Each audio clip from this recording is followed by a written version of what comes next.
So Gyan Parv is basically an interdisciplinary event. It means a celebration of knowledge, and I think the way it's been turning out these past 2 years, it really encapsulates the meaning of its name as well. We get to participate in many activities with aspects of subjects.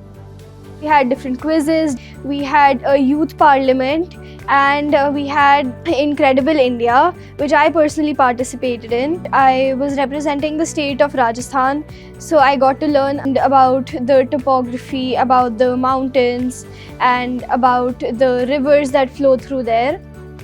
Some of my friends had actually put up heads up game, so I really enjoyed playing that. Basically, you needed to hold a word up to your forehead and they would have to act it out or try to explain it until you guess the word. I think that was really interesting because it introduced not only me but a lot of my other friends who didn't even have maths as a subject to a variety of new mathematical terms.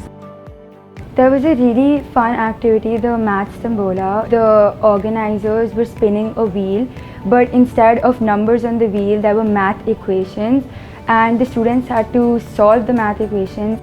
In my experiment, we mixed potassium ferrocyanide with luminol solution and we looked at the blue glow that it shows. So Gyan Parv is about getting out of the textbooks and learning about how what we study in school actually has a real world application in our daily lives.